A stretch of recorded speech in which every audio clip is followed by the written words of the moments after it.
Dan kami juga sudah menanggapi beberapa hujah-hujah dari para ustadz-ustadz seperti Al-Ustadz Abdul Somad juga ketika menyampaikan dalil pembuatan makanan di hari pertama sampai hari ke-7, kami juga sudah bantah itu mengenai asar Taus bin Kaisan al-Yamani. Kemudian hujah yang dipakai oleh Al-Ustadz Idrus Ramli juga mengenai dalil pembuatan makanan untuk yang tahlil di hari pertama sampai hari ke-3 yang memakai asarnya Umar, itu juga sudah kami bantah ya. Al-Ustadz Idrus Ramli menyebutkan bahwa dalilnya ini adalah perkataan Umar yang menyebutkan falamma ta'ina amara Suhaiban an yusalliya bin nasi wa yut'imahum salasata ayyamin hatta yajtami'u ala rajulin. Nah, asar ini mereka jadikan hujah bahwa pembuatan makanan di hari pertama sampai hari ke-3 adalah ini. Nah, padahal asar ini tidak berbicara membuat makanan untuk yang tahlil atau membuat makanan untuk yang takziah, tidak.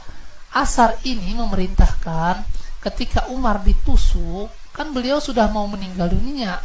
Kemudian orang-orang rapat.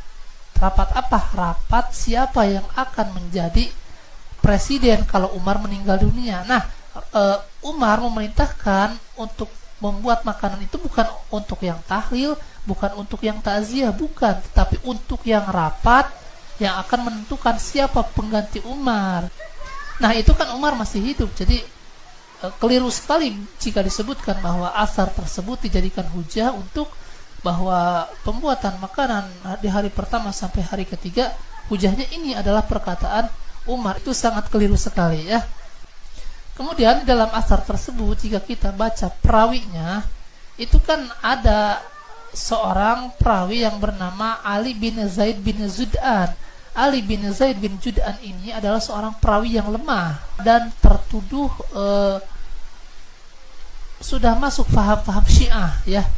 Nah, kemudian yang kedua yang sering mereka jadikan hujah mengenai pembuatan makanan di hari pertama sampai hari ke-7, mereka mengangkat asarnya Taus bin Kaisan al-Yamani yang menyebutkan di sana innal mauta yuftanuna fi kuburihim sab'an fakanu yastahibuna an yut'ama anhum tilkal ayyam.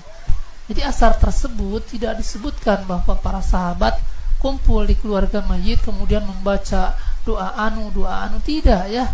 Itu disebutkan para salaf bersedekah atas nama mayit di hari-hari tersebut, dan bersedekah atas nama mayit itu kan disepakati oleh para ulama bahwa hukumnya boleh ya. Kemudian di dalam asar tersebut itu para ulama mengatakan derajatnya tidak sahih ya. Sebab itu kan asar tersebut diriwayatkan oleh Imam Ahmad bin Hanbal. Kemudian Imam Ahmad bin Hanbal mendengar perkataan tersebut dari Hashim bin Qasim. Kemudian Hashim bin Qasim mendengar asar tersebut dari Imam Al-Asja'i. Imam Al-Asja'i mendengar perkataan tersebut dari Sufyan Ats-Tsauri. Nah, apakah Sufyan mendengar dari Taus bin Kaisan al-Yamani? Ini yang dibahas oleh para ulama. Jadi ulama membahas bahwa Sufyan Ats-Tsauri tidak mendengar asar tersebut dari Taus bin Kaisan al-Yamani berdasarkan 5 alasannya. Yang pertama, ketika Taus meninggal dunia itu tahun 106 Hijriah.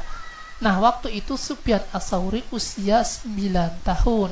Jadi kalau usia 100 Hijriah Taus bin Kaisan al-Yamani sedang berdakwah, maka waktu itu berarti Sufyan Ats-Tsauri baru berusia 3 tahun. Bagaimana bisa orang menyampaikan riwayat kepada orang yang usia 3 tahun? Kemudian yang kedua, jarak antara Sufyan Ats-Tsauri dengan Taus bin Kaisan al-Yamani jauh ya. Sufyan Ats-Tsauri beliau di kota Kufah, kemudian Taus bin Kaisan al-Yamani di kota Mekah ya. Kemudian alasan yang ketiga, ketika Sufyan Ats-Tsauri keluar dari kota Kufah menuju kota Mekah itu ketika usia beliau 40 tahun. Artinya 32 tahun yang lalu Taus bin Kaisan al-Yamani sudah meninggal dunia. Bagaimana bisa orang yang sudah meninggal dunia menyampaikan hadis kepada seseorang ya. Jadi alasan yang ketiga itu yang menjadikan asar tersebut tidak diterima ya.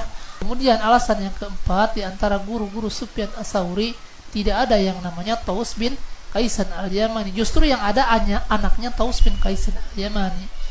Kemudian alasan yang kelima, di antara murid-muridnya Taus bin Kaisan al-Yamani tidak ada yang namanya Sufyan as-Tsauri. Nah, jadi berdasarkan penjelasan tersebut bahwa asar tersebut tidak bisa dijadikan hujah karena terputus antara Sufyan as-Tsauri dengan Taus bin Kaisan al-Yamani ya.